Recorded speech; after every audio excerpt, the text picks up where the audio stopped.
رب اشرح لي صدري ويسر لي أمري واحلل عقدة من لساني يفقهوا قولي. الحمد لله رب العالمين والصلاة والسلام على رسوله الأمين وعلى آله وصحبه أجمعين أما بعد. السلام علیکم ورحمۃ اللہ وبرکاتہ. میں محمد عامر سورہ حدید کی تفسیر لے کر کے حاضر ہو چکا ہوں. آج انشاءاللہ تعالی ہم لوگ آیت نمبر 22 سے لے کر کے 24 تک کی تفسیر پڑھیں گے. آیت نمبر 21 میں اللہ رب العزت نے اپنی مغفرت کی طلب کرنے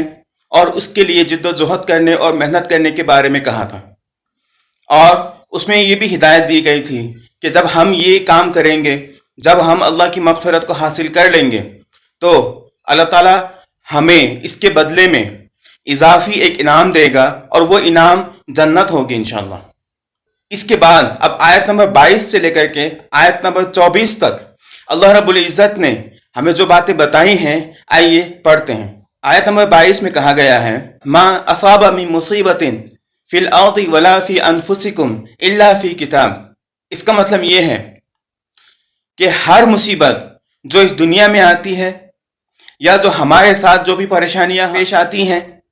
تمام چیزوں کو اللہ تعالیٰ نے پہلے سے ہی ایک کتاب کے اندر محفوظ کر رکھا ہے. ما اصاب من مصیبت، کوئی بھی مصیبت نہیں آتی ہے، کوئی بھی مصیبت واقع نہیں ہوتی ہے، فی الارض، اس دنیا کے اندر، ولا فی انفسکم، اور تم لوگوں کو جو پریشانیاں آتی ہیں، تم لوگوں کے اوپر جو مصیبتیں آتی ہیں، تم لوگوں کے اوپر جو آزمائشیں آتی ہیں، وہ تمام چیزیں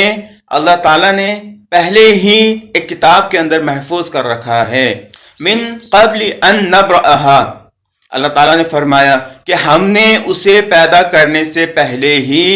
تمام مصیبتوں کو جو کہ اس دنیا کے اندر واقع ہونے والی ہیں، اس دنیا کے اندر آنے والی ہیں، یا دنیا کے لوگ جن مصیبتوں کو، جن پریشانیوں کو جھیلنے والے ہیں، اور خود بذات خود انفرادی طور پر انڈیویجولی جو ہر انسان مصیبت کو جھیلنے والا ہے، وہ تمام مصیبتوں کو، پریشانیوں کو اللہ تعالیٰ نے پہلے سے ہی ایک کتاب کے اندر لکھ رکھا ہے. آئیے دیکھتے ہیں یہ مصیبت کیا ہے. اللہ رب العزت نے یہاں ایک لفظ استعمال کیا ہے، مصیبہ، یعنی کہ وہ چیز جو لچھت کیا جاتا ہے، پوائنٹ آؤٹ کیا جاتا ہے، بالکل ٹارگیٹڈ ہوتا ہے.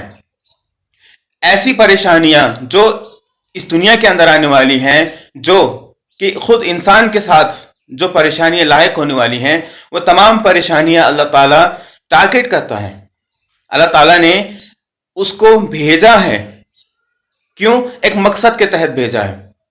اسی لیے مصیبہ کہا جاتا ہے اسے. ہر انسان ہر قسم کی مصیبت کو جھیلنے کی طاقت نہیں رکھتا ہے، اسی لیے سبھی لوگ الگ الگ قسم کی پریشانیوں کا سامنا کر رہے ہوتے ہیں. جس کے اندر جتنی پریشانیوں کو برداشت کرنے کی طاقت ہوتی ہے، اسی حساب سے اللہ تعالیٰ آزمائش کے طور پر بھیجتا ہے. تو یہ ایک روپ سے ٹارگیٹ کرنا ہوا، ایک روپ سے لچھت کرنا ہوا. اور دوسری بات یہ ہے کہ جس لیول کا گناہ انسانیت کرے گا، اسی لیول کے حساب سے جو سزا بھیجی جائے گی، تو وہ بھی ٹارگیٹڈ سزا ہوگی، وہ بھی ٹارگیٹڈ پریشانی ہوگی، وہ بھی ٹارگیٹ کیا ہوا آفت ہوگا. اور اسی طریقے سے اللہ تعالیٰ اس دنیا کے اندر پریشانیوں کو بھیجتا ہے،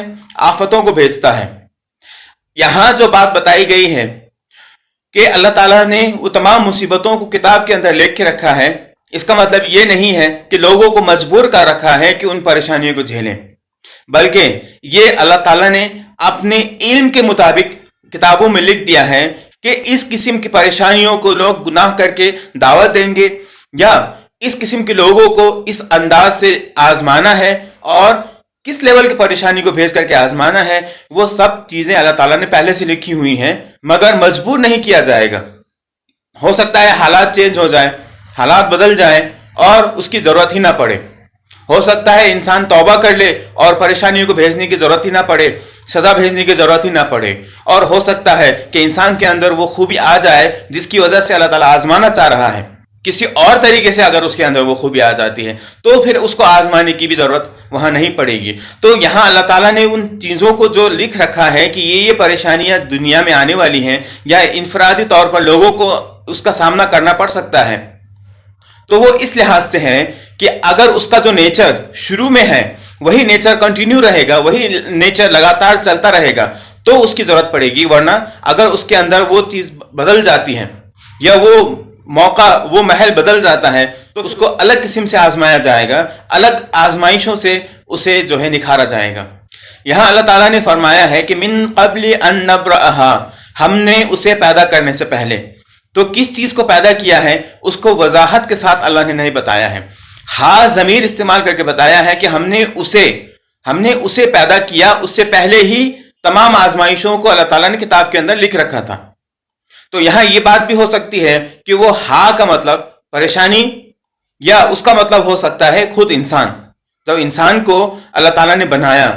تو اس کو بنانے سے پہلے ہی اس کو کن کن پریشانیوں کا سامنا کرنا پڑ سکتا ہے، ان چیزوں کو اللہ رب العزت نے پہلے سے ہی ہو سکتا ہے کہ لکھ رکھا ہو۔ تو یہاں دونوں باتیں مانی جا سکتی ہیں۔ ان ذالک علی اللہ یسیر، اس کے بعد فرمایا کہ یہ اللہ کے لیے آسان ہے، پہلے سے ہی چیزوں کو لکھ کے رکھنا بھی آسان ہے، ان چیزوں کو، ان پریشانیوں کو لاگو کرنا بھی آسان ہے، اور انسانیت کو اس سے بچانا بھی اللہ کے لیے آسان ہے۔ تو اللہ کے لیے تمام چیزیں آسان ہیں۔ اب اس کا مقصد بتایا جا رہا ہے، لِكَيْ لَا تَأْسَوْا عَلَى مَا فَاتَكُمْ، تم لوگوں کے اوپر پریشانی اس لیے آتی ہے۔ اب یہاں جو بات بتائی جا رہی ہے وہ خاص کر کے مسلمانوں کو ٹارگٹ کر کے بتایا جا رہا ہے کہ اگر مسلمان ایمان لانے کے باوجود ان کو اگر پریشانیوں کا سامنا کرنا پڑ رہا ہے تو اس کی وجہ یہ ہے، لِكَيْ لَا تَأْسَوْا عَلَى مَا فَاتَكُمْ، تاکہ تم لوگوں کو اس کی وجہ سے کوئی پریشانی لاحق نہ ہو، تاکہ تم لوگ اس کی وجہ سے غمگین نہ ہو اور اپنی زندگی کو تباہ نہ کر لو۔ کیونکہ اگر کوئی چیز نہیں مل رہی ہے تو وہ پہلے سے ہی اللہ تعالیٰ نے انسانیت کی ضرورت کی وجہ سے اس چیز کو اس انسان سے دور رکھا ہوگا، اور اگر اس کی ضرورت ہوگی تو ضرور اللہ تعالیٰ اس چیز کو دے گا۔ تو یہاں یہ بات بتانا مقصد ہے اللہ تعالیٰ کا کہ اللہ تعالیٰ کی جو پلاننگ ہے وہ انسانیت کی بھلائی کے لیے ہے۔ اگر اس کی ضرورت کے لیے ہوگا تو اللہ تعالیٰ وہ چیز اسے ضرور دے گا، اور اگر اس چیز کو حاصل کرنے کے بعد اسے کچھ نقصان ہونا ہوگا تو پھر اللہ تعالیٰ اسے اس چیز سے دور کر دے گا۔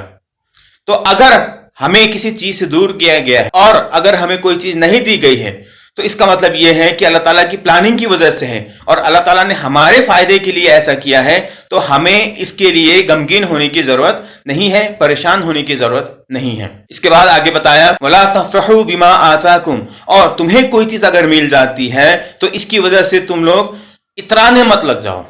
ہو سکتا ہے کہ اگر ہمیں خوشی ملے اور ہمارے ساتھ اللہ تعالیٰ اچھا معاملہ کرے تو ہم لوگ خوشی سے پھولے نہ سمائیں، اور ہمارے اندر اس خوشی کی وجہ سے دھیرے دھیرے گھمنڈ آ جائے اور ہم اترانے لگیں، انسان کو انسان سمجھنا بھول جائیں اور لوگوں کے ساتھ ہم لوگ بدسلوکی کرنا شروع کر دیں۔ تو یہ دونوں چیزوں سے، ایک یہ کہ کوئی چیز نہ ملی اس کی وجہ سے غمگین ہونے سے، اور دوسری بات یہ ہے کہ جو چیز اللہ تعالیٰ نے ہمیں دے دیا ہے اسے پا کر کے گھمنڈ اپنے اندر آنے سے اللہ تعالیٰ نے روکنے کے لیے مسلمانوں کو خاص کر کے یہاں ٹارگٹ کر کے بتایا کہ تم لوگوں کے اوپر اگر کوئی پریشانی آنے والی ہے یا تم لوگ کسی پریشانی کا سامنا کر رہے ہو تو اس میں تم لوگوں کی بھلائی ہے، صبر کرو۔ اگر کوئی چیز تمہیں نہیں دی گئی ہے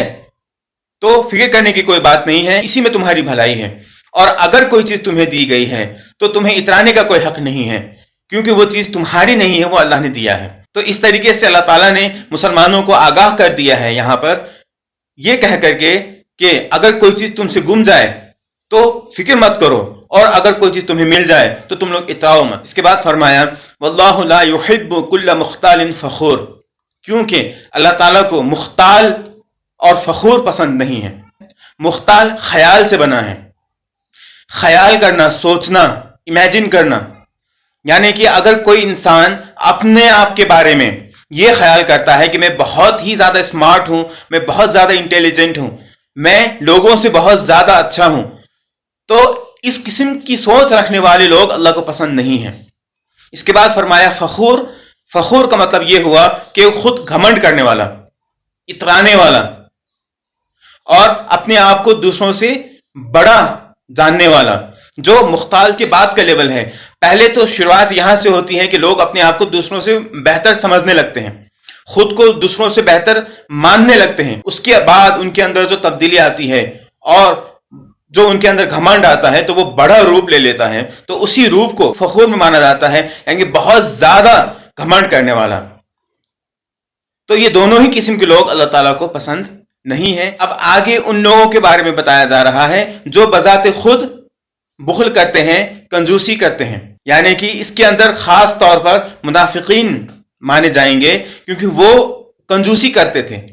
جب اللہ کے رسول علیہ الصلوۃ والسلام نے اللہ کی راہ میں خرچ کرنے کا آہوان کیا، دعوت دی، تو سب سے پہلے کنجوسی کرنے والے لوگ یہی لوگ ہوتے تھے، منافقین۔ اس سورہ کا پس منظر بھی یہی ہے کہ جب اسلام کو مسلمانوں کی ضرورت ہے، جب اسلام کو مسلمانوں کی مدد کی ضرورت ہے، اور جب اللہ کے رسول علیہ الصلوۃ والسلام مدد کے لیے آہوان کر رہے ہیں، دعوت دے رہے ہیں، پکار رہے ہیں، تو اللہ تعالیٰ نے یہ کہہ دیا کہ اس پکار پہ لبیک کہو، اس دعوت کو قبول کرو، اس آہوان کو مانو، اور تم لوگ جتنا ہو سکتا ہے اتنا خرچ کرو۔ اس کے بعد منافقین کا جو رویہ ہے، کنجوسی کرنا، اس سے بچانے کے لیے اللہ تعالیٰ نے یہاں یہ آیت نازل فرمایا اور کہا الذین یبخلون، اور وہ لوگ جو کنجوسی کرتے ہیں۔ اس کے بعد فرمایا وَيَأْمُرُونَ النَّاسَ بِالْبُخْلِ، خود ہی کنجوسی نہیں کرتے، دوسروں سے بھی کنجوسی کرواتے ہیں۔ ان کا بہت بڑا ہتھ کنڈا ہوتا ہے، وہ یہ چاہتے ہیں کہ وہ جو گناہ کر رہے ہیں، جو کمی ان کے اندر ہے، وہ کمی باقی لوگوں کے اندر بھی آ جائے۔ اگر مان لیجئے صرف منافقین ہی خرچ نہ کریں اور مسلمان خرچ کریں، تو صاف طور پر پہچانے چلے جائیں گے کہ یہ منافقین ہیں، کیونکہ یہ خرچ نہیں کر رہے ہیں۔ مگر وہ اس طریقے سے پلاننگ کرتے تھے، باتوں کو بناتے تھے کہ اچھے خاصے مسلمان بھی ان کی باتوں میں آ کر کے انہی کی طرح کرنے لگ جاتے تھے۔ تو اس سے یہ نتیجہ نکلتا تھا کہ منافقین کی جو پہچان ہوتی تھی وہ چھپ جاتی تھی۔ تو الگ الگ پیترے اپناتے ہیں، الگ الگ ہتھ کنڈے اپناتے ہیں۔ جیسے کہتے ہیں کہ ہم لوگ پریکٹیکل لوگ ہیں، ہم لوگ سوچ سمجھ کر کے، ہم لوگ کل کے بارے میں سوچ کر کے ہم لوگ خرچ نہیں کرتے، یا دیتے بھی ہیں تھوڑے بہت، تو کہتے ہیں کہ باقی ہم نے فیوچر پلاننگ کے لیے بچا رکھا ہے،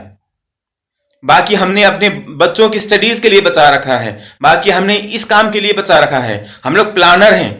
ہم لوگ کل کے بارے میں سوچنے والے ہیں، ہم لوگ ساری چیزوں کو آج ختم کر کے کل بھیک مانگنے کی طرف نہیں جائیں گے۔